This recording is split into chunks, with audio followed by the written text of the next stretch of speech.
Welcome all to the Planning and Consultation Committee meeting, Tuesday the 12th of August.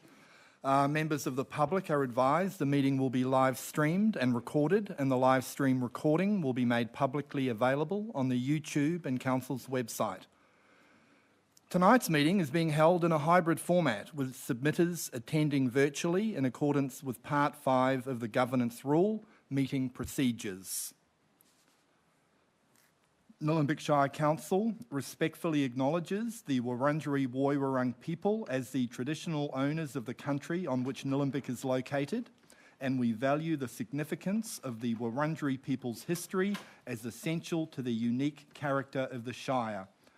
We pay tribute to all First Nations people living in Nillumbik, give respect to elders past, present and future, and extend that respect to all First Nations people. We respect the enduring strength of the Wurundjeri Woiwurrung and acknowledge the ongoing impacts of past trauma and injustices from colonial invasion, massacres and genocide committed against First Nations people. We acknowledge that sovereignty was never ceded. Wurundjeri Woiwurrung people hold a deep and ongoing connection to this place. We value the distinctive place of our First Nations people in both Nillumbik and Australia's identity, from their cultural heritage and care of the land and waterways to their ongoing contributions in many fields, including academia, agriculture, art, economics, law, sport and politics. Okay, we almost had an apology then, but we do not have one. Leave of absences, we have none. Any declarations of conflicts of interest? No. The first item on the agenda is the confirmation of minutes from the Planning and Consultation meeting held on the 8th of July. Do I have a mover of that motion? Yes, thanks, Chair. Councillor Joyner, second. Yes, Councillor Cope, any comments? No, thanks. Okay, all those in favour? That's carried. Okay, we're now moving into the officer reports, into consultation matters, and the first item is Indara Corporation Proprietary Limited lease proposal for Optus Telecommunications infrastructure at Eltham Lower Park. And we have a number of submitters that are going to be speaking to this item this evening. Jim Connor, you have our attention.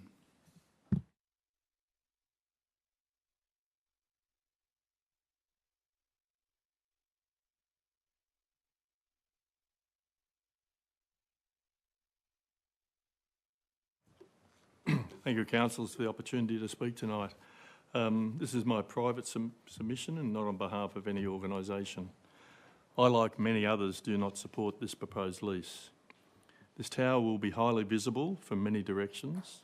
It is close to a sporting pavilion, various sporting activities, the popular shared Diamond Creek Trail, Hones Road, a children's playground and the Hones Road Playhouse.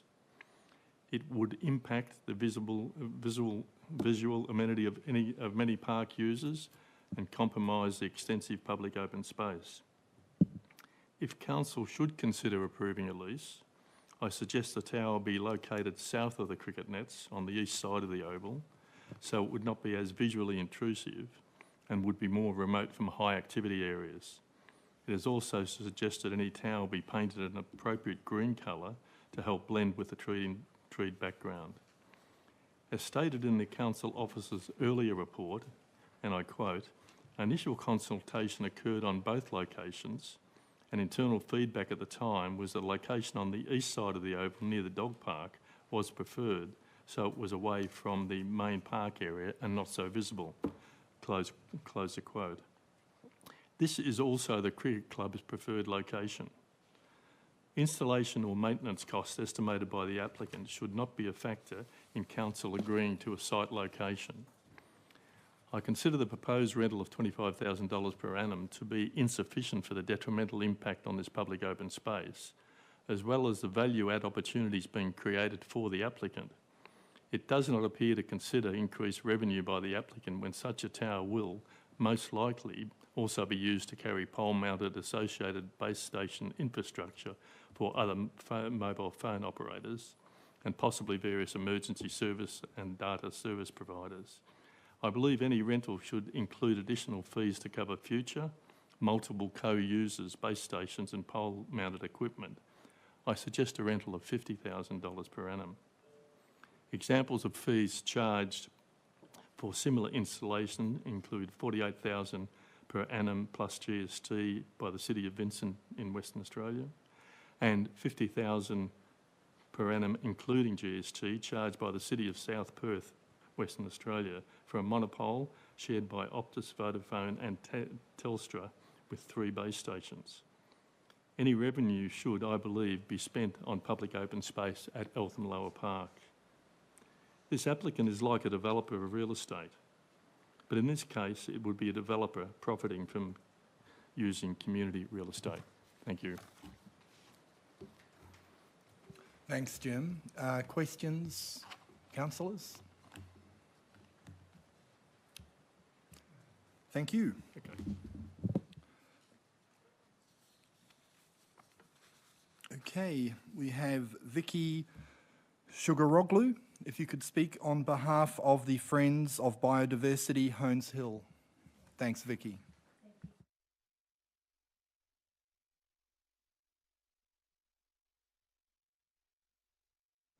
Thank you.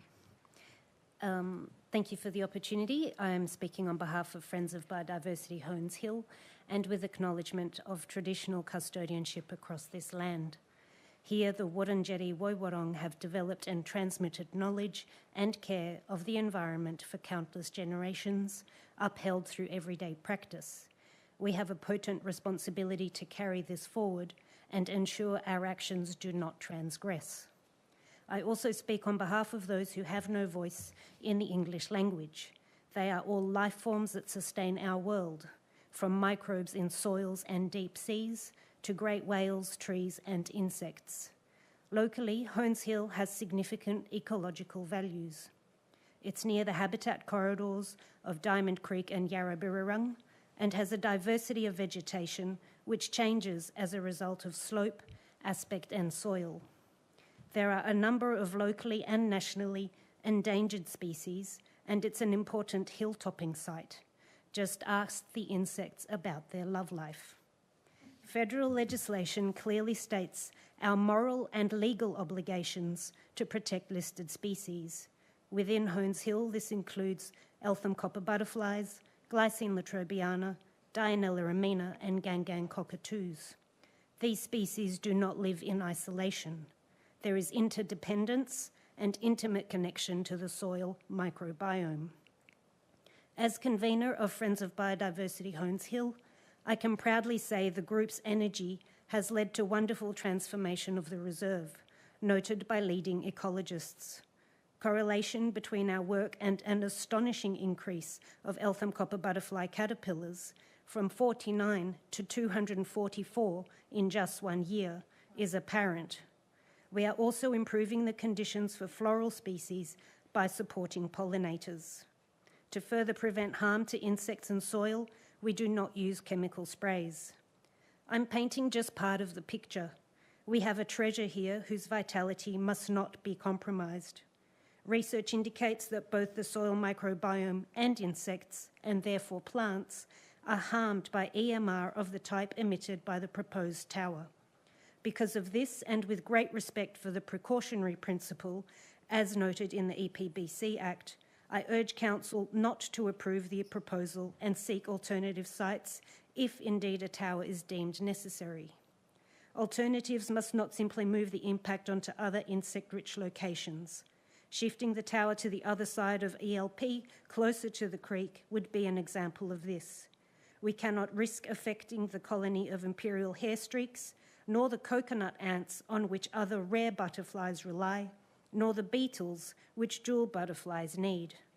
We cannot afford wrap up for us, Vicky. to be simplistic, build a tower, problem solved. We need to check our biases and blind spots, respect legislation and the precautionary principle, and lead with a strong moral code. Thank you. Questions, councillors? No? Thank you. Thank you. Okay, we have Jaya Talbot. Thank you, Jaya. Thank you for the opportunity to speak. I've had the opportunity to look over all of the redacted submissions, and it's very clear community that submitted are largely against the proposal, and for a number of reasons. So I encourage all councillors to read those submissions and the attachments. They contain a lot of current research. And I mention that because I feel three main points: that some of the community consultation has been, in my words, defective. And also, I feel that some of the summarising of it in the consultation matters, particularly at point 8, have minimised the bulk of the community concerns, which are very evident that a lot of those submitters were very concerned about the protection of the Eltham carpet butterfly and its protection under the Federal Act. The other thing is that Indara has breached their own codes of conduct, and also they have breached the mobile phone base station deployment code, specifically at 6.1.9, which states that during the consultation process, the public consultation process, which went from the 30th of May to the 22nd of June, Indara had to, by law, list the proposal on the RFNSA website, which is the Radio Frequency National Site Archive. They failed to do this. I was unable, as a public member, to access my right to that public knowledge and information to inform my choice for feedback. So, you know, in my opinion, that public consultation process has been largely compromised. Only on the 6th of August, which is less than a week, and probably because I alerted it to Council, has it been now lodged, but 6 days for public consultation is not adequate. So, you know, I'd be very surprised if the Minister for Crown Land Reserves Acts would consider this proposal, considering, you know, the breaches of due diligence. The other thing is that the submissions made very clear is that the lack of precautionary principle concerning the protections of that Eltham copper butterfly under the EPBC Act. Specifically, the actual mobile phone base station deployment code at 9.1.5 states that a carrier must not assert anything to the effect that the absence of scientific proof means that there is no possibility of risk arising from the operation of a mobile phone tower. So I feel that... Again, could you wrap things up? Yeah, I feel that those points are really pertinent. There are a number of other health impacts that people raised as concerns too, and I will note that the WHO has listed EMF as a 2B carcinogen, the same as lead, the same as DDT. Thank you. Councillors, any questions? One, Councillor McKay. Hello. Thank you for coming to speak to us. And thank you for letting us know about Indara not publishing their information on the website in a timely manner. Do you have any other comments on why you think the consultation process has been defective, apart from that one? Well, I found a lot of incongruity within what was disseminated by council across the website or letter drops, and then what was actually written in the proposed plans from Indara. So discrepancies like how many trees are going to come out, discrepancies like that major earthworks are going to happen, there's going to be a retaining wall built. So that means that there will be, it's not a low impact infrastructure. And, you know, the whole area is under a number of environmental overlays, plus flood inundation overlay, plus a fire management overlay, plus sensitive heritage, Indigenous heritage overlay. So, you know, I'm concerned that those types of things haven't been addressed either. What consultation with the Wurundjeri Woiwurrung Council or elders has happened if major disruption of the earth is going to happen there, and also being so close to the sacred confluence of the Yarra and the Diamond Creek? Those things are what community would expect to happen. So that's not proper governance, in my opinion.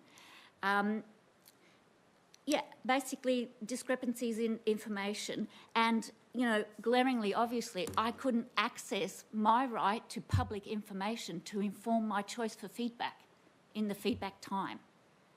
So, I mean, that's just not appropriate. Thank you, Jaya. Any other councillors? Questions? One more. Question through the chair. Were we aware of the fact that Indara had not published what they were supposed to be doing in time? I can throw to a... Well, Indara, are we... Yeah, let's throw to the gentleman from Indara to answer that question. Yeah, happy to jump in here. So just to clear up, that is correct. It is our requirement to publish the information on RFNSA for all to see. The requirement comes through our planning application though. So we do have 2 approvals we need to get through to get here in the end. This one is leasing with council. We'll also have a planning application that we have to follow through and gain a secondary approval for this to proceed, where again, it will be advertised to the public. Okay, thank you. You've got a follow-up? So, well, just wanted to clarify, legally, have we released documents that should have been released for the public for us to undertake consultation? No, because they run under separate pathways. So there was no, we don't believe we've had any issues here with the legality of how we've done this. Thank you. Thank you. Thank you. The next speaker is Wayne Kinraid. If you could approach the microphone. Thank you.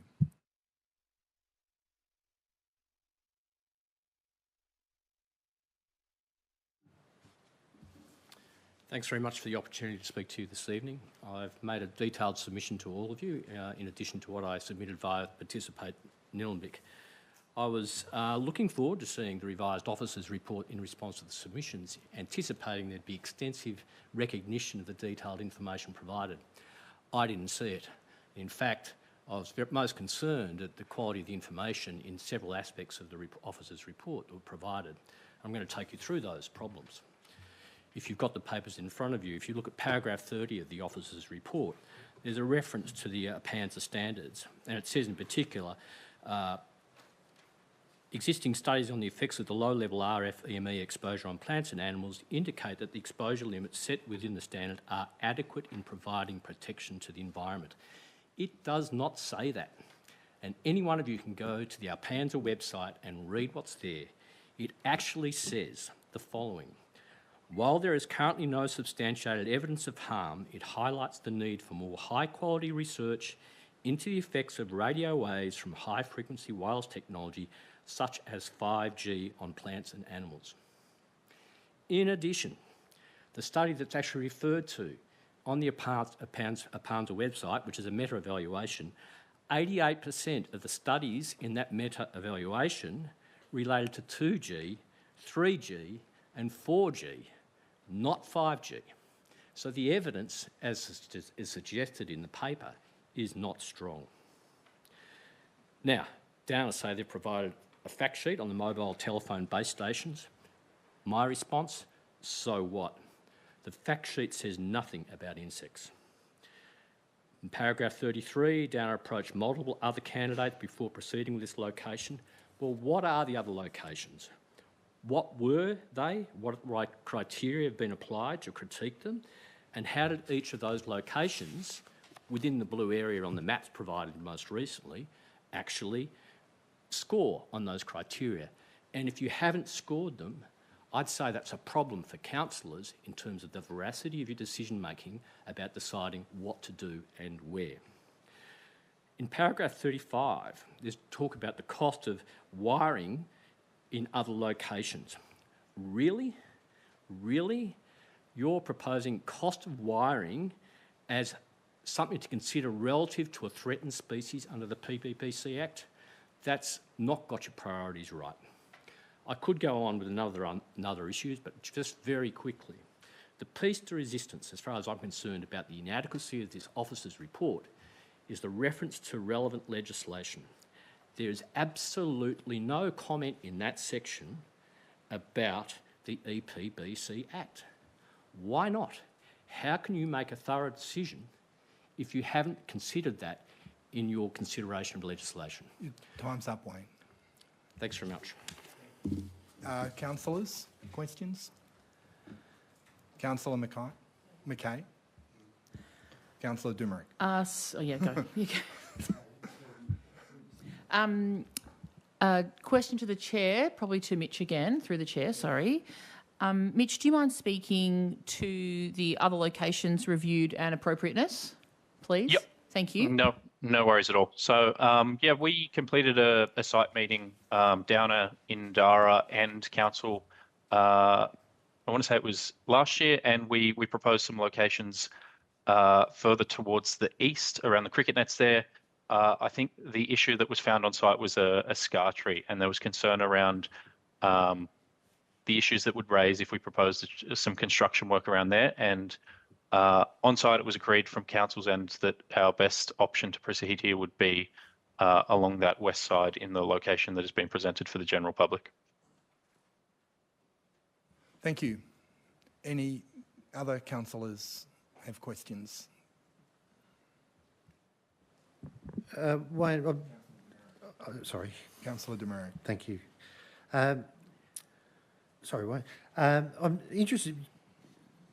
Paragraph 35, you sort of say it's about the cost of wiring. It just sort of says it's more underground wiring, further distances, and that we'll have to cross easements. It doesn't say anything about the cost of wiring. Am I reading that? I'm summarising and paraphrasing what's in that. The major point I'm making is that the extra costs that are referred to in that paragraph takes no consideration of the fact that we've got a listed species, threatened species. Yeah. So a good analysis would actually do a cost-benefit analysis of the different options. We have no transparency about that. Okay. Other options, other than the proposed tower, could be in different locations, but what are the pros and cons of those other options, including the cost of those different locations, including the disruption to the ground cover? It's not transparent. It's opaque. Thank you. Councillor McKay. Question for the chair. I think it would probably be to Mitch again. So do we have due diligence to do for the EPBC Act? That could you sort of go through that process with us? Yeah, and definitely. Sort of speak to what we have done and potentially if there have been omissions there?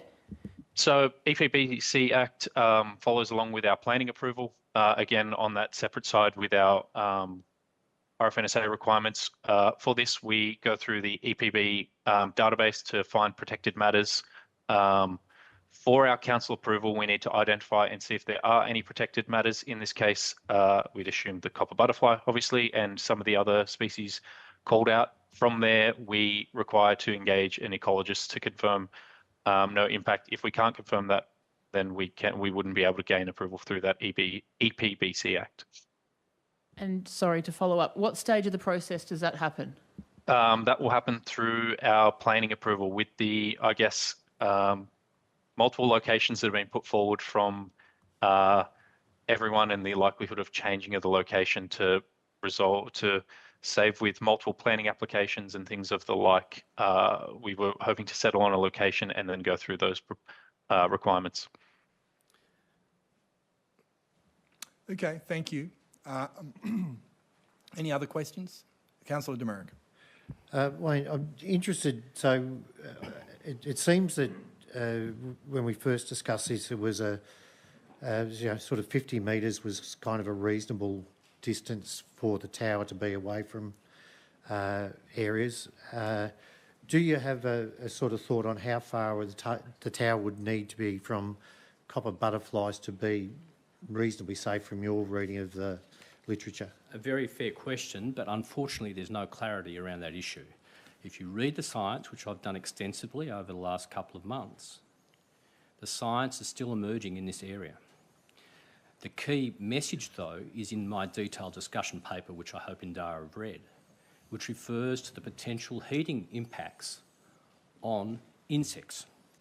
So the issue is insects. It's not animals, it's not wildlife, it's insects, and it's to do with the size of the insects that is now being questioned in the literature.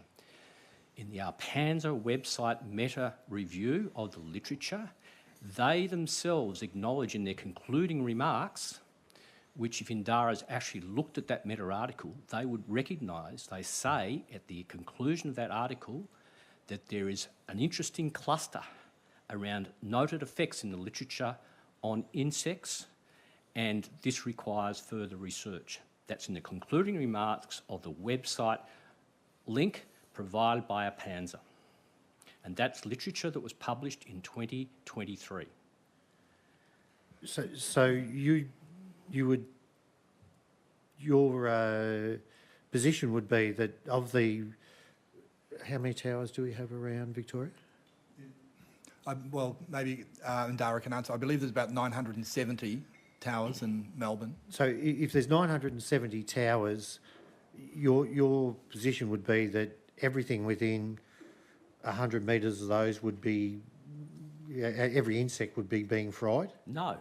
No. No. And this is where you councillors need to understand the characteristics of this species. This species does not move from far from its location. It's at the base of Baseria plants. It comes out and crawls up the plant, then goes back in. When it reaches adult phase, it typically flies no further than around 5 metres from that plant. So this particular species is going to be irradiated by 5G, potentially. I acknowledge the science is unclear, but that's where the EPBC Act is very clear.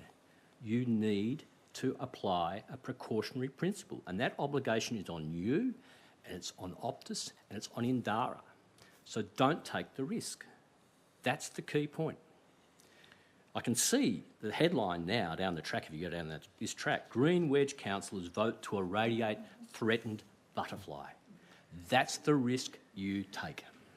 Go for it. So in Eltham. So in your estimation, there would never be another tower anywhere in the Green Wedge? No, didn't say that at all. I don't know where you're getting that conclusion from, John. No, but it's just... So, but how far away do we have to move? The literature is unclear, as I said before. The literature is unclear, but the colony that is in this location relative to the proposed tower location is between 50 and 100 metres. Yes. And given what the science is saying, that is a high risk relative to any other species, including humans. Okay, I think the questions have been asked and answered. We've gathered that information. Thank you, Wayne. I'll now call for someone we've already heard from a couple of times tonight, but Mitchell, you have 3 minutes. Thank you. Thank you very much, guys. Firstly, just want to say thank you to everyone for the opportunity to speak to all the concerns raised by the general public. We do appreciate there are many concerns with this line of work, and yeah, we do want to recognise all of them as legitimate things that we're trying to resolve. I think firstly, well, there's a lot of questions I can hopefully answer through a lot of this. There's been some questions around our site selection. We did have multiple other candidates we did approach. We went through some of the business sector on Bolton Street, I believe it is, and approached the few owners there and could not make it work through some feasibility of structure to make our facility work. From there, we approached council, and as I discussed earlier, we had a meeting on site where we went through a majority of the polls on site there to provide a new structure for this telecommunication facility. I think another part I could go into is some of the safety. We are bound by Arpanza, who are the government agency who set the safety requirements on telecommunications facilities. They affect Indara, Optus, and every single carrier. They do work alongside the World Health Organization to create these standards. The Australian government has confirmed that telco facilities operating at 100% of the Australian standard are safe, and this site is running at approx 2 to 5%, so it is over 20 times under the Australian standard that's considered safe. I guess I can move on to some of our concerns around the butterfly. I think the main point here is that in 2023, ARPANSA did complete a review of 334 scientific papers, found that good quality studies didn't find a link between adverse effects on plants and animals in these facilities. I believe this study was passed around. I do note the previous comment there saying further study is needed, and this is something that ARPANSA recognise. But at the moment, from the studies that have been completed and all the information we currently have, we are following all safety requirements. And even to the extent there are 2 other adjacent sites within, I think they're either in the Nillumbik Council area or the adjacent ones in parklands that have previously been called out. In terms of the siting and the location we chose, we did go at an attempt at what we call a light pole swap. So we are attempting to copy the existing infrastructure to limit the exposure and the visibility of this site. It's located, I think, a minimum of 170 metres away from the nearest resident, with vegetation in the majority of all directions to really limit that visibility. I think a final point in my last 5 seconds can be that I think around 49% of people who wrote in for the community consultation complained about a lack of signal that they have had recently, and I guess our aim here is to fix that for that. Thank you. Thank you. People. Do we have questions now? Councillor Joyner. Hi, Mitchell. Thanks for jumping on today. Are you able to tell us how many towers are in Nillumbik? Off the top of my head, no. If I can pull up the RFNSA and quickly find, but there'd be quite a few. I know there's those 2. I think Candlebark Park is one, and yeah, there's another on a AusNet 45-meter H3 tower. That's it. There's not many. No, there'd be more. Sorry, Okay, there is all right. more. I'm just trying to pull up a 2-factor authentication on my other screen. No worries. So when they were put in, obviously you then employed an ecologist to look at those when you put in those structures. And Yep. so was there any follow-up afterwards to see if it had had any impact on insects or Is anything? that specifically for this site or sites in general? Just sites in Sorry. general? Well, it's all dependent on each site. So we review, and when we're proposing sites, depending on what overlays and what things are impacted, generally we try and avoid having anything of major impact. But in some cases, as I think shown with the black spot of the area, where we're pretty central to where there are no existing towers, and this was what we found to be our best option. Mm-hmm. Okay. Thanks.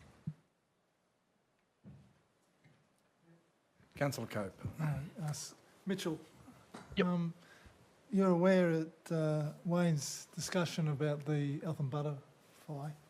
Yep. And I'm just wondering if you guys have done a distance check between the tower operating centre line to the base of the copper butterfly colony. And do we have that dimension?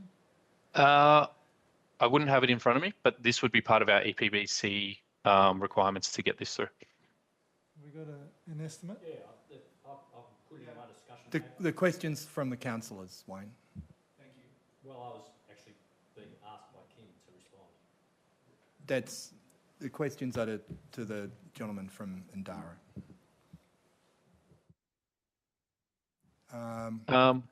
I think we've got, looks to be approximately, 50 metres? No, 50 metres might be a bit much for separation to those nearby, the vegetation there. 31, I think I'm looking at. Yeah. Whilst you're looking there, did the number of towers in Nillumbik come up under your I have, I can't specifically say in Nillumbik, but there's quite a few towers in general in the surrounding area of Eltham and Candlebark Park and Yalambee. Sorry, I'm not fully aware of where the council's reach are in each direction, but there's at least 10 across this area. I can pass this information back across to you guys if you'd like. Previously, in the most recent response back to council, we provided the closest 3 options that would be what Optus call a co-location, but wouldn't meet our coverage requirements. So in that specific area, there aren't many, but outside of that, there are existing sites. Thank you. That's been informative. Councillor Perkin. Yeah, Mitchell, in your experience or what you know of anyway, have you had experience of heard of occasions where a municipality had said no and wouldn't allow a lease? Yeah, look, it has happened. It's not ideal for ourselves, but this is the decision made by council and the general public for the proposal. Has it happened locally, do you think, in neighbouring municipalities? I don't believe from recent ones we've been proceeding with. No, not in our councils nearby. And due to environmental concerns largely, or radiation into? Generally speaking, the major concerns are the radiation ones, which, as I said, sort of sit out of our hands. We're set by the Australian government standard. So they set the standards and we follow them.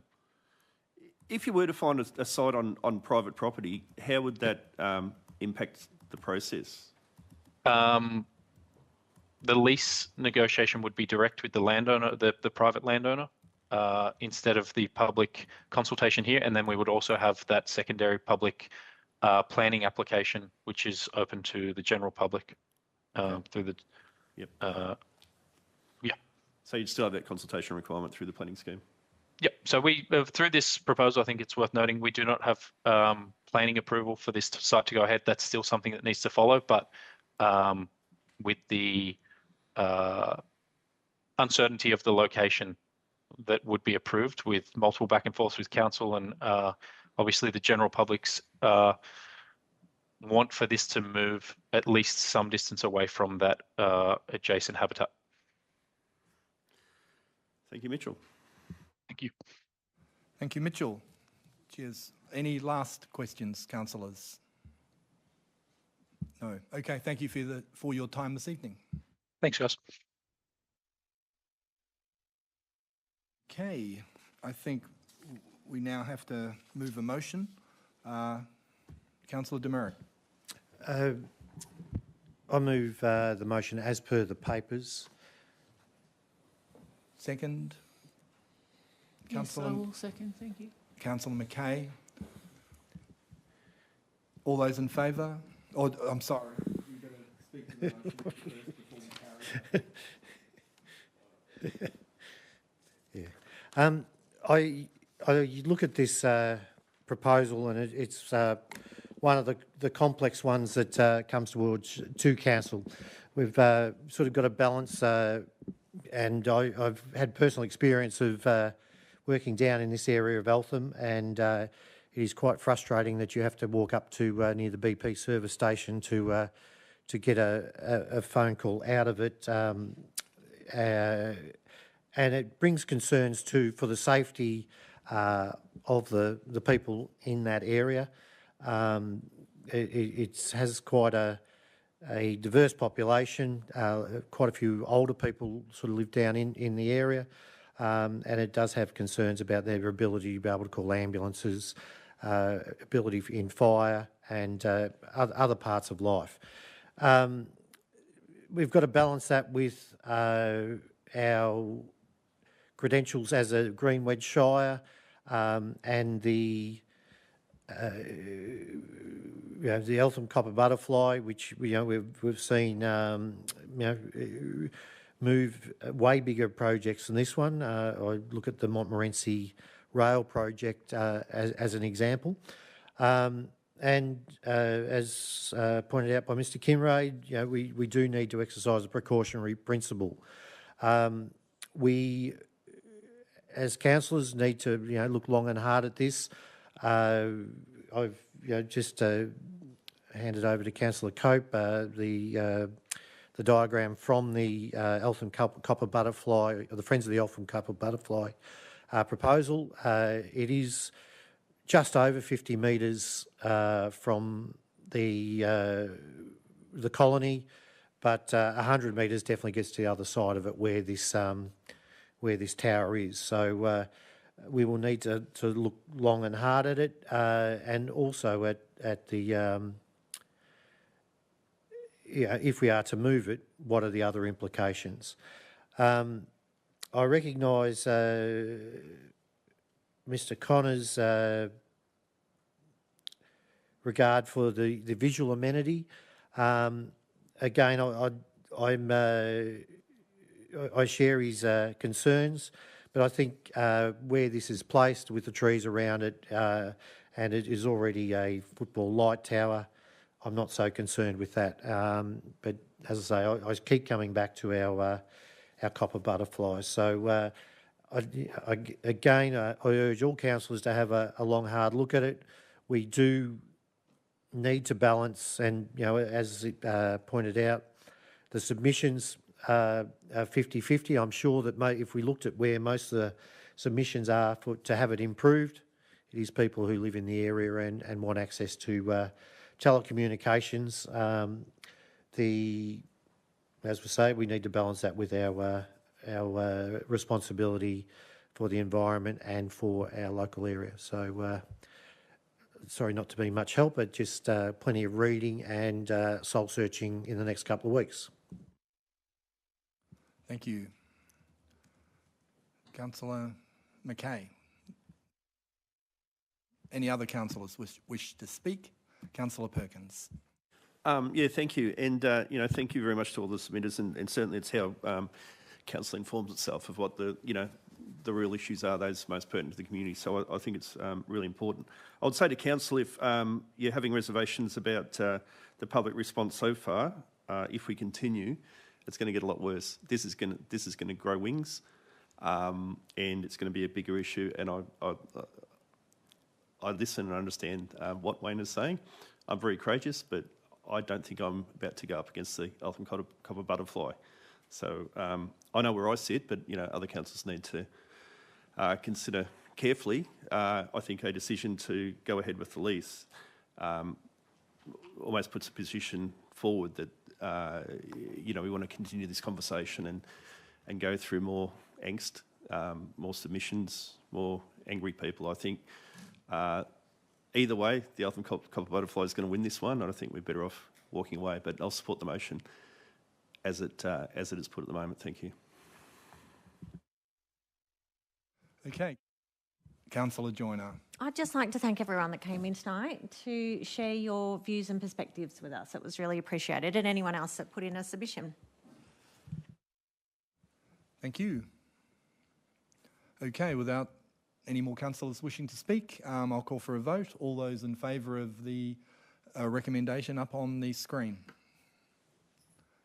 Okay, that is carried. Thank you all. I'm sorry, we're now moving on to the draft council plan and hearing submissions on that topic. So the first person addressing the committee this evening is Murray Paternoster on behalf of Friends of Nillumbik. If you could come up to the chair, thank you. And welcome, Murray.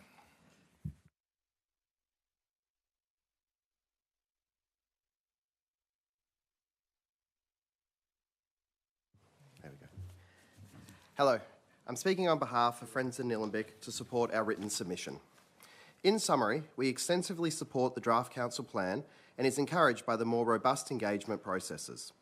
We support the message from our councillors. This message should also recognise current threats and opportunities, primarily the state government's housing targets, with a strong commitment to engage effectively with the community to protect neighbourhood character and inform housing diversity and planning scheme amendments. We think the council plan should be developed earlier to reflect the current makeup and inform the first full year budget in a council's term. Themes. We agree with most of the strategies and priority actions under the 4 themes, with some improvements. In particular, a much improved suite of strategic indicators is needed that include environmental, biodiversity and climate action, as detailed in our written submission. Under theme 2, Our Place, The shared vision reinforces the importance of the green wedge and our natural environment and biodiversity. However, the title of Livable and Connected Communities and the objective are focused on the built environment. This objective should include: we value our green wedge and protect and enhance its natural environment and biodiversity. Given the critical nature of the state government's housing targets to Nillumbik, we suggest priority actions 2A and 2B be strengthened to major objectives of the Council in this term. 2, strenuously seek to secure housing and planning reforms that protect local neighbourhoods' characters and Nillumbik's unique natural environment. Priority action 2L regarding nature strips and roadside planting is welcome, but needs to go further to develop and implement guidelines regarding nature strips and roadside plantings that prioritise Indigenous species, reduce invasive species, and increase biodiversity. Priority actions under the sub-theme Protection of Biodiversity are totally inadequate. There is no hope of arresting the decline of biodiversity in our Shire with the current funding and lack of specific priority actions as committed to in the biodiversity strategy. Under theme 4, our Council, we strongly support the increased commitment to create meaningful engagement opportunities that build trust, reflect community priorities, and support active participation in Council decisions. Based on our previous written and verbal submissions on the annual budget and ratings and revenue report, we have suggested some additions to priority action 4C to improve the clarity and transparency of the annual budget. We thank Council for hearing our submissions. Thank you, Murray. Just wait there for a moment. There may be some questions for you. Any questions for Murray? No, there aren't. Okay, thank you for your submission. Cheers. We now have Mel Ellis on behalf of Wildlife Advocates Nillumbik. Thank you, Mel. Hi everybody, and thank you for having the opportunity to talk on behalf of wildlife this evening with respect to the council plan. Just two issues I'd like to cover really. One is about the metrics. In the last plan we had a metric that looked at council collecting dead bodies from the side of the road, which is missing from this plan, and I think it's important to have that in. I know people are going to say, well, it's only council roads. It is only council roads. However, it's the best we have. We had it last term with the intention of that number reducing. It didn't reduce, it increased over the 4 years. And I don't think the answer to that is to take it out of the plan. I think the answer is to leave it in the plan and understand what's happening on the road between wildlife and vehicles. It's the only metric we have that does that, I believe. My second point is on the wording. The wording in the last plan was also quite assertive. It talked about protecting wildlife in a number of situations, including roadsides. In this plan, we talk about monitoring wildlife, and I think that's a too passive approach to it. I really think we need to go back to the earlier words of protection for wildlife. A number of you are probably aware, but the council that has the worst problem with this is Macedon Ranges, and by far, like by hundreds of % more than us probably. So they've done a lot of work on this, and they've just been to a parliamentary inquiry last week, or even this week, anyway.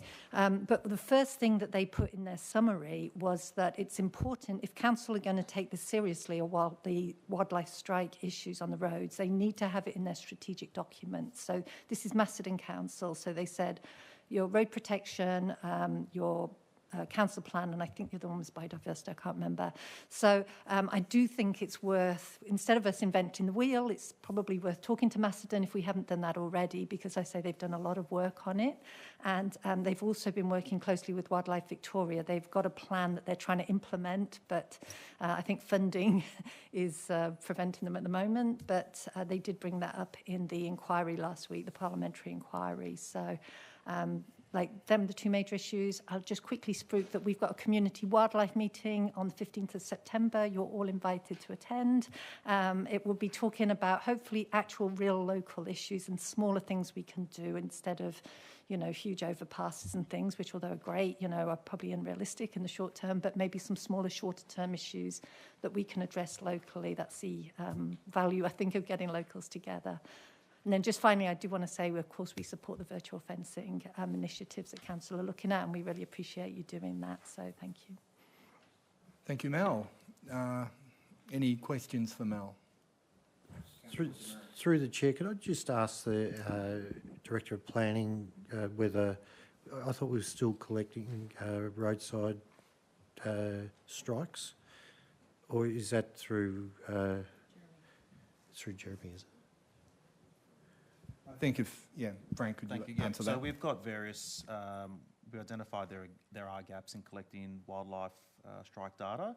And we have proposed a number of options to collect those both internally from council, but also to approach other agencies such as Department of Transport, who also collect deceased animals from roadsides and capture that data too.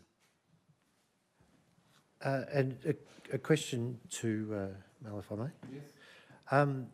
When you, it's one thing to sort of say we're going to do more for protection of biodiversity. How do you sort of see that playing out between cars and kangaroos, which are, we find it incredibly hard to keep kangaroos where we like them and cars where we like them at times. How do you sort of see that playing out as we go through? Oh, okay, so there's a number of things. There isn't one single thing, it's lots of different things. The one that is most effective is speed. If you can reduce speed, you can reduce either the number of impacts or the severity of the impacts. And then, so things like speed humps and stuff play a massive role. Funnily enough, they're probably the cheapest and the most effective things you can do, because reducing speed limits unpoliced is probably not so effective. But then there's technology solutions. There's things like the virtual fences and stuff. And then there's easy. Well, I say easy, but when you're redoing a road, you put a culvert under the road. You make one big enough for a wombat to go under, and for the smaller wildlife to go under, for example. So there's some high-tech technology solutions, which is using AI, which they're doing in Queensland right now, where they pick up cassowaries and a little sign flashes. They know the cassowaries are there, and they flash to say they're right here, right now, like not just general. So there's AI solutions that are coming on board, but they're going to take time, I guess, and I suspect it's a whole lot of money. So there's a whole range of different solutions. I say we're going to start off, I think, hopefully looking at the more likely ones, and then, if we suddenly find a great pot of money and we could do the more expensive ones, that would be fantastic too. Thank you, Mel. Cheers. Thank you, guys. Thank you. Could Vicky Sugaroglu come up once more? Thanks, Vicky. Thank you. I'm speaking on behalf of Sue Rosenhain. Thank you for the opportunity to comment on this key document for Nillumbik, a document that presents how we as a community respond to our responsibility to care for the land, skies and waters and all creatures that inhabit them, a responsibility that for millennia rested with the Wurundjeri Woiwurrung. I honour their vast experience and hope Nillumbik can continue to honour, reflect, listen and learn from it. As it acknowledges, this plan is written at a time when we face many challenges in Nillumbik and in wider society, challenges that are likely to escalate in coming years. Whilst it is impossible to anticipate the full extent of what these might be and capture and outline how they will all be faced, it seems one thing is for certain: the decline in biodiversity throughout the Shire, which has been steady, will continue. The biodiversity strategy, referenced as another key Nillumbik document, requires all Nillumbik decision-making to embed consideration of biodiversity protection and enhancement. Strategy 1.1b. I don't think this commitment has been demonstrated in the draft council plan presented to date.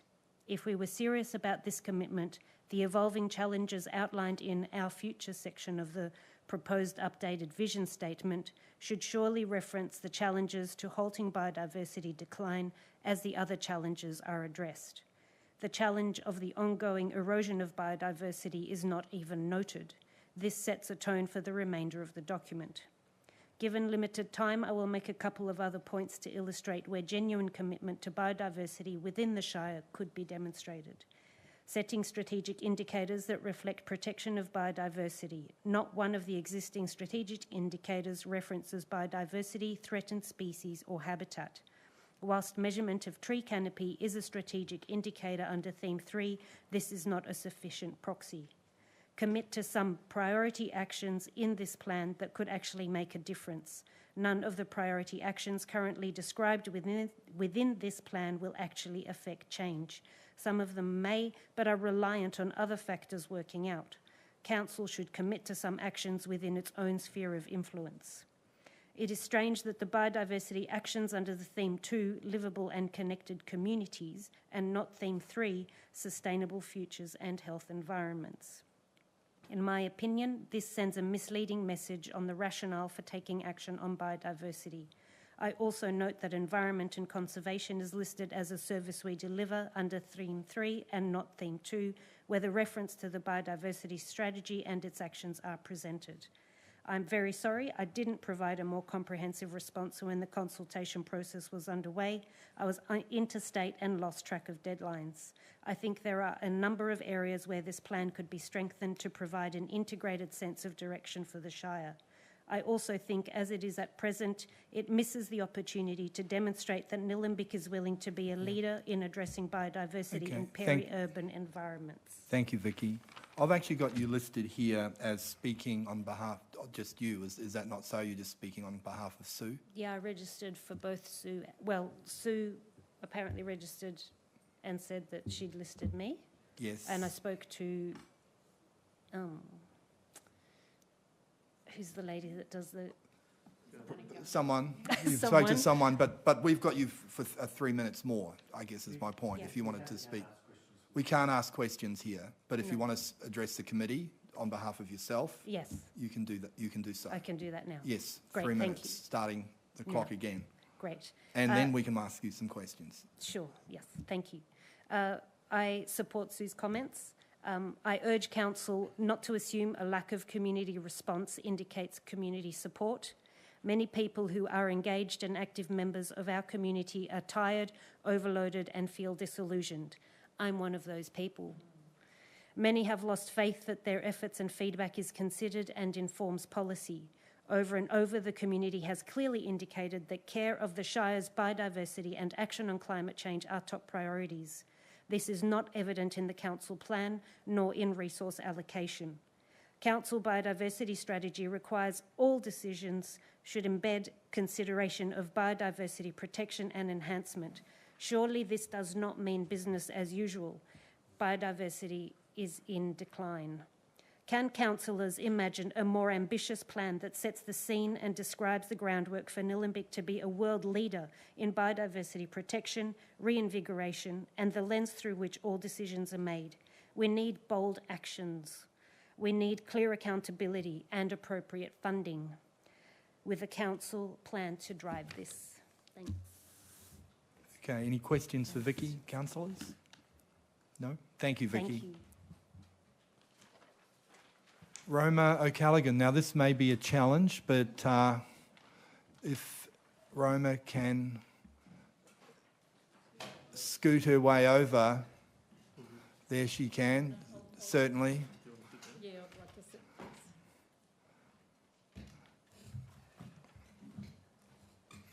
Thank you. Okay. We appreciate your efforts in getting here and addressing the committee this evening, Roma. Thank you. No problem. I'm not allowed to put weight on my foot for 6 weeks. Anyway, thank you. My concern with Nillumbik Shire's 4-year plan and its subsequent strategic plans and policies is the absence of specific, measurable and time-bound actions, particularly when it comes to creating more appropriate housing for older Nillumbik residents. I'm concerned that as councillors you're failing in your accountability. Generic statements sound fine, but they're merely platitudes and don't get us anywhere. For example, under the second theme of our place in the 4-year plan, the strategy is to advocate for planning outcomes that balance housing needs with the protection of local neighbourhood character and the unique identity of our communities. Sounds perfect. How could anyone object? But how are you going to do it? One of your priority actions is, in response to state government housing targets, advocate for housing and planning reforms that protect local neighbourhood character. As an action, advocating for anything falls short of explaining what you'll do, how you'll do it, and if you'll make any difference. And if you haven't made any progress doing that in the past, what are you going to do differently in the next 3.5 years? The next priority action is update and finalise the Nillumbik housing strategy to support diverse housing options near transport, etc., to support our community to age in place. In the now defunct Healthy Ageing Policy of 2019 to 22, Council promised it would advocate for housing diversity and options as people plan to downsize. So over the last 6 years, what has advocacy or supporting by you or your predecessors, what has it yet achieved? The last draft of the housing strategy says virtually the same thing. How can anyone say you will ever support diverse developments unless you commit to what diverse equals? What do you mean by support? And how will you actually incentivise the development you want? Will you convene a multidisciplinary workshop think tank to address the unique challenges of Nillumbik? Will you research innovative economic construction styles for flood-prone land or on sloping topography? Have you yet identified suitable parcels of land for the smaller community housing many of your older voters are seeking? And if you haven't, why hasn't that work been happening since August last year? You need to hear your constituents' pleas for appropriate housing for downsizers. Then, in your plans and policies, articulate specific, measurable actions, individually budget for each action, and ensure officers undertake those actions. One last sentence. In your 4-year plan and its downstream strategies, I dare you to challenge your organisation and yourselves to be prepared to act smart and be accountable when it comes to creating more suitable housing. Thank you, Roma. Questions, councillors? Councillor Joy. Thanks, Roma.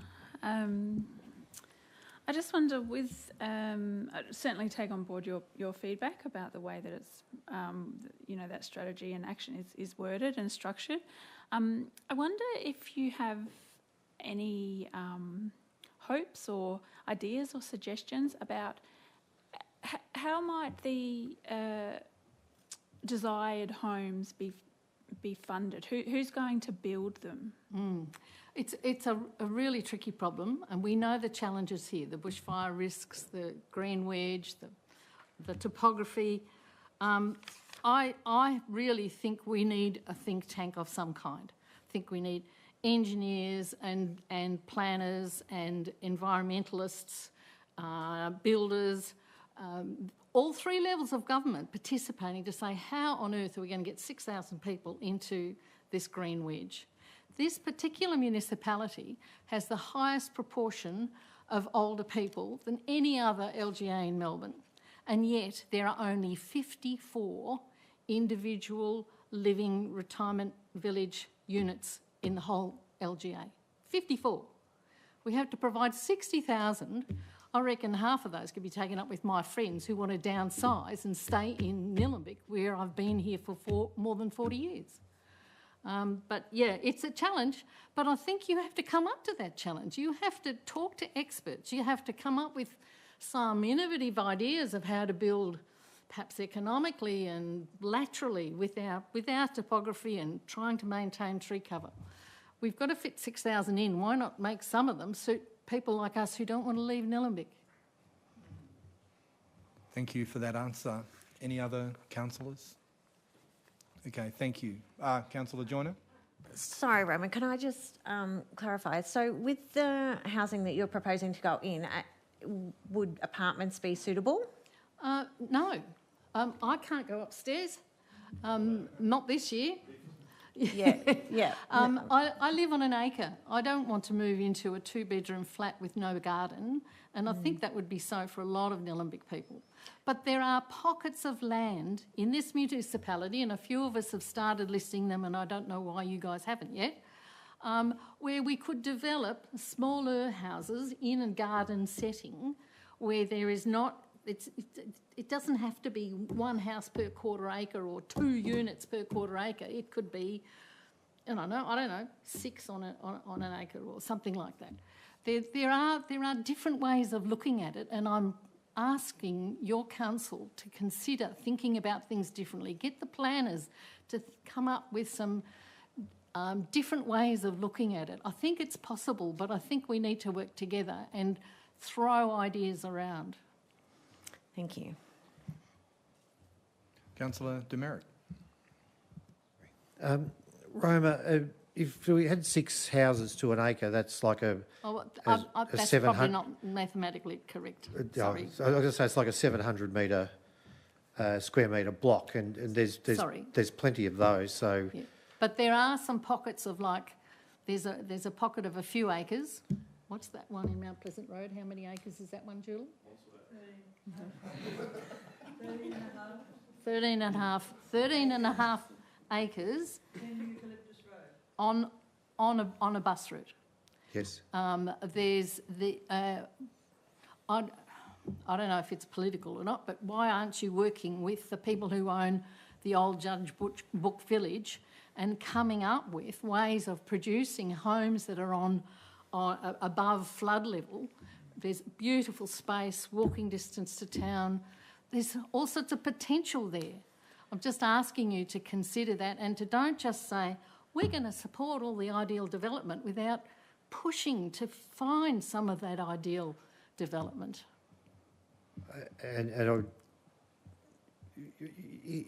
That's, again, held in private hands, but is moving into our... that's all part of the housing strategy and the neighbourhood character strategy. Yeah. And do you have a question, Councillor Demerit? I am getting to it. And the major activity centre. So if they were to build that, does that go any way? Like if they were to build 20 units in there, they would tend to be units that are close together. So is that going to... I would think that, I mean, that's the whole point of this council, isn't it? Is to balance our environment together with appropriate housing. You keep saying that in all these documents. 2019 you said you'd do this, but what are you specifically going to do? Can you work proactively with the developers to come up with a proposal that is consistent with the character and yet is helping to meet your requirement for 6,000 more homes? I just think you need to do more than just sit back and wait for somebody to plonk an application on your lap. Okay, thank you, Roma. Thank you. And again, appreciate you making the effort to be here this evening. It's been a hard-hitting kind of performance, so thank you.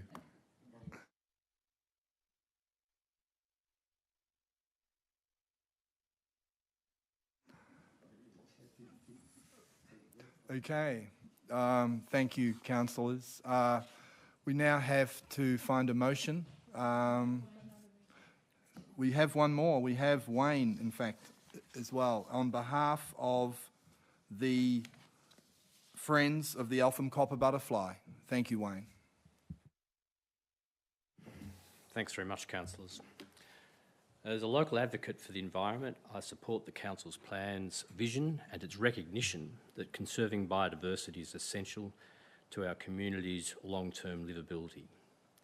However, that aspiration is not matched by the resources or priority actions needed to achieve it. The biodiversity strategy sets a clear goal: to arrest the decline of biodiversity in our shire. Yet with current funding and commitments, there is little chance of success. We see more detailed priority actions and budget lines for dog parks, trails and BMX facilities than for biodiversity protection, despite the strategy identifying urgent measures such as invasive species control, restoration of reserves and roadsides, and the protection of threatened species. I see opportunities for better outcomes through stronger coordination across council departments and contractors, achievable at a minimal cost but requiring a willingness to work across silos and in genuine partnership with the community. A classic example of that is the newly found Eltham Copper Butterfly Reserve to Deema Park in the Eltham Linear Reserve. There's been an encroachment by a local developer into that reserve area. Nothing has been done about it, not one thing. That same area provides an amazing opportunity for revegetation and connectivity. What's been done about it? Nothing. Is there anything in the plan about it? Nothing. Council's own strategic documents, the Green Wedge Management Plan, Urban Tree Canopy Strategy and the Biodiversity Strategy commit to embedding their delivery in planning and budget processes. But what's happening about that? What have we been talking tonight about the proposed tower? It is not yet embedded in your routine actions in considering issues. The current budget contains no explicit allocations for them and no service performance indicators for environment or biodiversity. If Council takes action now by embedding biodiversity targets into the Council plan and allocating realistic, transparent budgets, it can galvanise a community-wide response to environmental degradation and the existential threats facing biodiversity. I was at a meeting of the Eltham Copper Recovery Group today, which is a statewide group that's reconvened for the first time in 10 years, a few months ago. I found it out today that the total allocation for council works at the 11 locations of the Butterfly is $50,000. That's your commitment to this major commitment you have around biodiversity in the Green Wedge. So I urge you to increase that commitment, starting with the plan. Thank you. Thank you, Wayne. Any further questions, councillors? Councillor Demerick. Wayne, these type of things are sort of layer upon layer. And one of the things we're sort of finding is invasive species and of plant and particularly deer and rabbit at the moment are really major issues, and we're sort of finding them in as far as the Fitzsimmons Lane Bridge. There was a deer carcass on there about a month ago. When we're looking at these plans, I would sort of say that the first thing we need to be doing is getting on top of that type of issue. Is going to have more of an impact for biodiversity than getting, spending heaps of money on if we're trying to save this, but then we just have a deer come through and chomps the whole lot of it. That's going to be a way bigger problem than that needs to be our first issue. What do you have to say? I live on a six-acre property in Eucalyptus Road. I've got over 212 species of plants on that property, 160 of which are indigenous. Council, through LMIP grants and a Commonwealth grant, has allocated around $40,000 to put fencing in, and that's happened over the last over the last decade. One fence in 2014 and another fence under LMIP about 3 years ago. The impact of deer on our property is gobsmackingly scary, and I'm getting no support to do anything about that. Yes, there's council shooters going in to get rid of the deer. So what am I doing about it? Out of my own pocket, I'm about to spend $30,000 or plus, I haven't got the full quote yet, to put a deer-proof fence around our property as a first attempt to do it. So I agree completely with you, but this is a joint effort. It requires council input, it requires state government input, and it requires individual input, including personal investment in looking after our biodiversity. So I'd like to see council do more. I'm doing my bit to protect our threatened species on our property. I'd expect council to do more out of its own budget. As a follow-up question, I've heard of people doing the same thing, but then the counter argument is that then that stops, the kangaroos and wombats and those type of things from moving through the environment. So it's sort of it's a trade-off. We're trying to protect one thing and we're heading the other way. It's a complex issue. I wonder if you've got a thought. Absolutely. I'm having exactly that argument with my neighbours. They love the kangaroos. Kangaroos are nice, not very cuddly, but there's literally thousands of them. They are not a problem. What is special about our environment is the ground cover and the mid-story that will never, ever recover. I've got 26 varieties of orchids on our property. They are just getting trampled by the deer. Do the kangaroos cause that problem too? Yes. I'll put up a fence. It will protect them, protect the orchids and all the other indigenous species that are there, and then I'll create more work for myself, whippersnipping. And I'll be able to do that for about another 10 years before I'm joining Roma in a property which ideally I'd be putting into my envelope, building envelope, around our 6-acre property, which is subject to an overlay. This highlights the technicalities about how we deal with housing strategy in RCZ areas. A lovely conflation of two interesting issues there, Wayne. Thank you. Thank you. Any other questions, councillors? Councillor Perkins.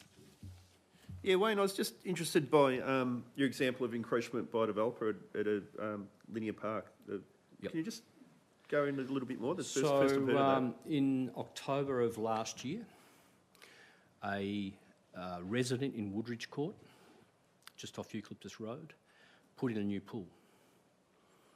Their property backs directly onto the linear park. I know, because I have good relationships with environmental works officers, very close, good, strong, supportive relationships, that they sought to get additional input and comment, intervention by bylaws officers. That did not happen. As a consequence, all the soil that had been dug up for that pool spilled into the linear reserve.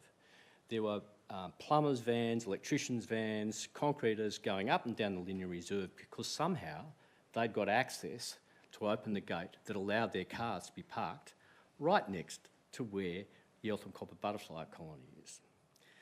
Was there any intervention by the bylaws officers? No. And that's where something needs to be done. Well, was there council approval to do so? Well, depends what you mean by council approval. There was clearly council approval to open the gate because someone got... But you can apply for a permit to access private property through council land. Sure, and I'm not familiar with what they did or didn't apply for, obviously, but I'm sure they wouldn't have got approval to dump the soil out into the reserve. Yep. And that's what they did. Yep. And was there any intervention? Not that I'm aware of, I stand corrected, but it's illustrative of the opportunity to get greater coordination across the silos. It's not happening. You can spout the rhetoric, just as you're doing the housing plan, actually want to see some action on the ground. Okay, thank you, Wayne, for that example. Yeah, thanks, Wayne. It's an interesting case that we might take up, just get a bit more information from officers, because it... I think the question's been asked and answered. Was not granted, but thank you, Councillor Perkins. We'll see. Look, we have to pass a motion this evening. I call for councillors. I'd like to pass the motion as per the papers. On the on the screen. On the screen. As per the papers. Second, Yes, Councillor thanks. Joyner. Thank you, Councillor Demerick. Would you like to speak to that? Thanks to all submitters for their perspectives on this. I am quite proud of the plan that's been put together. I think it does move the needle on some of the issues that have been put up and has ability to do those things. On biodiversity, there is definitely greater spending in the area. And again, it's small steps. And as with the housing plan and the neighbourhood character study, once these get in, then we actually have some power to do stuff. We are in an interesting time where the state government is, taking back planning controls. We've had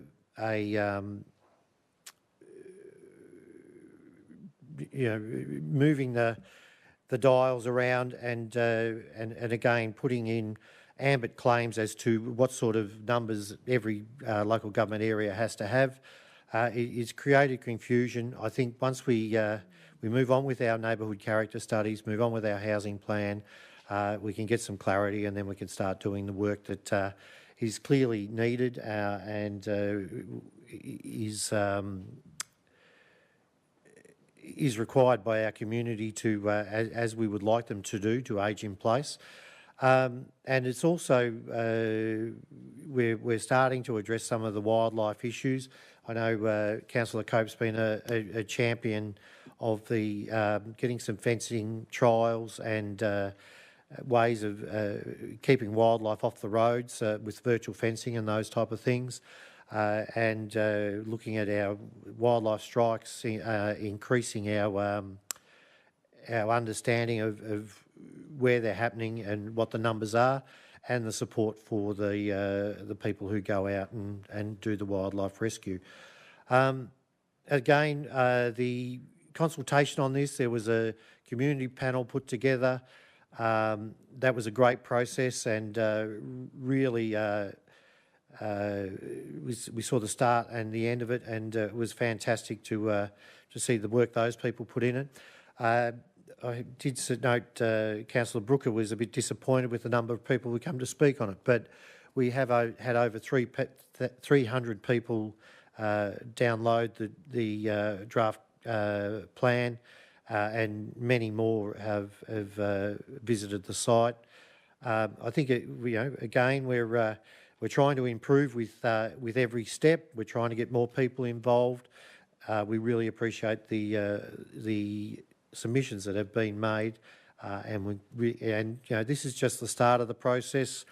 We're happy to engage with people all the way through the process. So let's keep the conversations going, and I look forward to starting work on this draft plan and doing what we can to incorporate the suggestions that have been here so far. Thank you. Thank you. Councillor Joyner, you wish to speak? Sure. Look, I'd just like to thank everyone that came in and took the time tonight to speak to us, and everyone else that wrote a submission on the council plan. As a councillor group, along with the officers and a number of different forums that were held with the community, we have spent much time working on the plan, but always appreciate the community's different perspectives, knowledge and aspects that we hadn't considered. Thanks. Okay, thank you. Any other councillors wish to speak? Okay. I just also would like to thank all the submitters this evening on both areas of the council plan and the Indara Corporation proposal. We're better informed for your contribution. Thank you. So let's move to the vote. All those in favour, raise your hands. Thank you. That's carried. We now move to the draft Nillumbik Health and Wellbeing Plan, and there were no submitters to this plan this evening. So do I have a mover of this motion? Councillor Joy, thank you.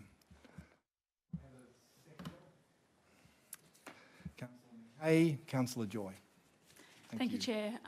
So for the record, I'd like to move that the committee accept the plan as per the papers. And it's my turn to speak to it. Yep, thank you. So I've spoken to this plan a few times as it's gone through its development and coming to council and the consultation process. We did receive written feedback on this final draft, and much of that was very positive, which was great to see.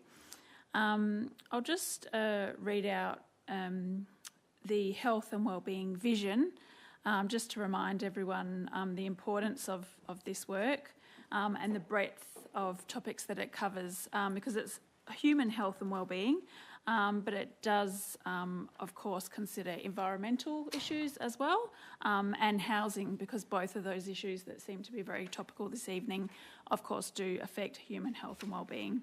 So the vision is a community where everyone has equitable access to the services, infrastructure, environments and opportunities that support health, wellbeing and inclusion. We work together to remove systemic barriers, build safe, connected and resilient neighbourhoods, ensure local culture promotes health, wellbeing and happiness, and foster a shared connection to each other and nature. Now, I know we've had a little bit of criticism this evening about saying very nice things but not necessarily having actions to go with them. So I'll also add to that this is a strategic vision and the actions are yet to be fully developed, but I have every confidence that there will be plenty of action in this space. And just to reiterate again our key goals, our strategic goals and aims under this plan: improving mental wellbeing and social connection, preventing discrimination and violence, increasing active living, improving food systems, reducing harm from alcohol, drugs, vaping, tobacco and gambling, and advocating for improving access to services, facilities and housing. Certainly an optimistic plan. Thank you. Okay. Any other councillors wish to speak? Okay, let's vote. All those in favour? Okay, that's passed unanimously. Thank you. We're moving now to the draft asset plan and draft financial plan 25 to 35. There are no submitters to this item this evening, so I'll call for councillors for a motion. Okay. Eric? I would like to put forward the motion that's up on the screen as per the papers. Can we just wait for a moment to get the...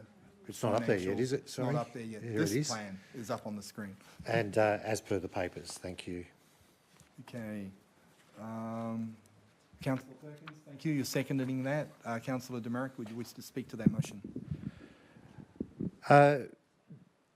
The draft asset plan and the draft financial plan, two key documents to try and achieve our council plan. I'm sure Wayne Kinraid would say to us that if we want to see what your strategic intent is, show me your financial plan, and that will tell me where you want to go. So I encourage people to have a good look at this.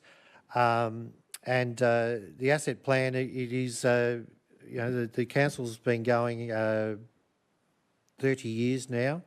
And it has built a lot of assets and also took over a lot of assets from past councils. The asset management plan is key to what we do. The local government holds, I think it's something like 90% of the country's physical assets within local government, much more than both state and federal government put together. And they're the things that we need to be looking after. We need to ensure the long-term financial sustainability of the local government, LGA, or local government area. And we need to have really good stewardship of the facilities that we do have, so that they, we've built them. We've got stewardship for a short while, and then we're handing them over to the next council, to the next generation. I think these plans go some way to doing that. It's something we would need to be constantly improving on. And as things sort of hit that 30-year-old mark, that in nowadays is sometimes considered the life of a building, and we need to be looking at the renewal and the ongoing maintenance. And as I say, these are the things that are important in what we do, and I encourage us to make sure we carry them out and continue to hand them over in the best possible condition to whoever takes over from us. Councillor Perkins. Yeah, happy to support the motion, and thanks again to the submitters. And I think they've made some important points, particularly looking at the Eltham Community Action Group. There have been officer responses, but I don't necessarily think that we've gone far enough to what really ECAG suggests. I think we should look a bit closer beyond the officer response. Officers agree with ECAG in terms of including the words passive users when reference to the Eltham Lower Park Master Plan. That's not an issue, but there seems to be some reluctance to change some other words, and I think the ECAG submission needs to be looked at again, and one of the issues is around population growth, and ECAG suggests that given we're looking at a reported I think it was about 15%. I can't think off the top of my head. The population changed. It was 15%. Nillumbik's residential population is forecast to grow by approximately 15% to 2046.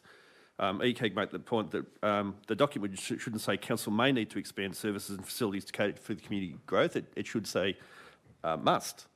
And I think that's fair enough. Of course it must.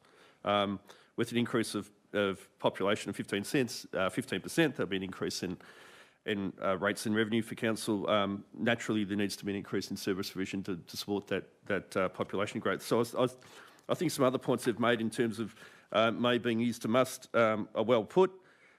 Increased female participation and gender diversity in sports. The document says council may need to expand services and upgrade facilities such as change rooms and toilets to support female participation and gender diversity in sports. I don't see why that shouldn't be a must. And population growth again. Council may need to expand the open space network to cater for community growth. Well, we are going to have community growth. We don't know what the quantum of community growth is. I think probably the 15% is conservative. But you know, either way, even if it's 5%, we must increase services across the Shire to support that growing population. And things change over time. You know, we have to adapt with the times. There might be some services that are reduced and others that need to expand, even if population didn't change, but that's not going to be a reality. There won't be an increase in population. So I think we can perhaps have another look at the officer response to a couple of these issues, and perhaps I certainly seem to think that the ECAG submission on those matters are probably right. But you know, that's something we'll discuss. And again, I'd encourage ECAG or anyone else, when you see the final document that's going to the council meeting, if you still want some changes, it's not too late to email councillors, because we can change things at the meeting. Thank you. Thank you, Councillor. Okay, any other councillors wish to speak on the asset plan and draft financial plan? Okay, all those in favour? That's carried unanimously. Thank you. The final item of officer reports is the MAV State Council meeting. Endorsement of Nillumbik Shire Council motions. Councillor Joyner. Thank you. I'd like to move the motion that the committee, acting under delegation from council, resolves to adopt the following three motions in the Municipal Association of Victoria's State Council meeting to be held on the 10th of October 2025.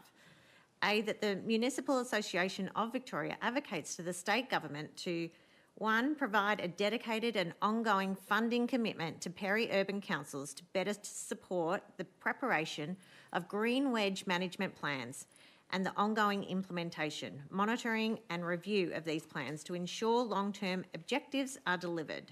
2, strengthen the powers of local councils to effectively enforce, respond to, breaches of, and have increased penalty units for contraventions of their planning scheme under the Victorian planning provisions, particularly regarding illegal native vegetation removal, as referenced in the Offsetting Native Vegetation Loss on Private Land Fargo Report, May 2022, and illegal earthworks. 3, prioritise a bus network review in peri-urban council areas to identify where to improve services and expand bus infrastructure to provide better connectivity to townships and existing rail infrastructure. And 2, resolves to lodge motions and rationale attachment 1 at the Municipal Association of Victoria's State Council meeting to be held on the 10th of October 2025. Councillor McKay, you're seconding? Yes. Okay, thank you. Councillor Joyner. Thank you. The first motion is in relation to better support for green wedge councils. I think we can all agree how important this is to a council like ours, protecting our green wedge areas for their biodiversity and agricultural value, and as the lungs of Melbourne, will become even more critical with the state government's increase in higher density housing and the growing population we have in Melbourne. Green wedge councils have increasing responsibilities to maintain, protect and manage these areas, along with many, many cost-shifting items that the state government is putting on councils. And it's important to do this well. And as we've seen tonight, it's important to our community as well. For the second motion, in regards to illegal clearing of vegetation, we believe this is an important motion to put forward because under the Planning and Environment Act 1987, it is illegal to remove native vegetation without a permit. Councils are responsible for enforcing breaches of the Act through their planning schemes. However, current powers limit the enforcement action that councils are able to undertake, and fines are often not high enough to deter people from doing it. So we need our powers strengthened, also for illegal earthworks. And finally, an issue dear to my heart is a motion for better connectivity to urban areas. Expanding the bus infrastructure to our rural townships. Why should those areas be without public transport? How is it okay that those townships don't have accessible transport if they don't have a car? Buses provide essential transport and are particularly important to our younger and older residents who can feel very isolated and disconnected to the community. So we need a bus network review and we need the state government to do it now. Thanks. Thank you, Councillor Joyner. Councillor Mackay. Yes, I'll just speak briefly to say that we have many things that we want to advocate for that we often feel are slightly out of our abilities as local councillors. So we made an effort as a group to try to keep this Nillumbik based, but there are things that affect people in Nillumbik that are affecting people more broadly. And I just wanted to shout out that other things that we consider that we thought were of great importance are the Emergency Services Volunteer Fund, which we have put a notice of motion to say that we are against this passing of the tax of the state government to local councils and us collecting it, and for the ratepayer to have to pay this. So that was another thing that we feel strongly about. The rollout of the glass bin, we've also put a notice of motion against to say that we also don't support this. This is another cost to the community. This is another bin. We see that these bins aren't going out regularly enough and that the container deposit scheme is doing a great job in this place. So we're trying there as well. And that we reject or we are disappointed with the pulling back of our planning powers as a council. You know, we're trying to do our best here and we are at the, well, what's the right word here? You know, thank you. The whim, the mercy of the larger state government, and all we can do is we're telling them how disappointed we are and that the people of Nillumbik don't want planning powers taken away from the council. So there's lots of things on the table here, and we picked, after a lot of deliberation, these three that we're very proud of that we think will hopefully get some attention and make our lives better here. Thank you. Any other councillors wish to speak? Okay. Look, I just want to, I can't resist the opportunity to talk about the EVSF, which isn't part of the motions here. I described it as the Harry Houdini Award. I've since revised that, and it's actually the David Copperfield Award for, you know, disappearing political accountability with this levy. To put this levy on councils and get them to collect it is really next level in terms of accountability. We don't want to own this levy. Chair, could I point of order? I don't think you're speaking to the motion. I think you've got closing off, remarks. You've got off track. You know. Perhaps if we can confine your comments to the motion. I think the procedural rules, you can speak briefly to motions, Councillor Perkins, and that's what I'm doing. But my point is clear. The EVSF levy is an absolute something that we are mightily concerned about. All those in favour of the motion to the MAV? I declare that carried. Thank you. That is the end of the meeting this evening because supplementary and urgent business, there is none. Confidential reports, there are none. So I declare the meeting closed at 8:40. Thank you all for participating. Thank you.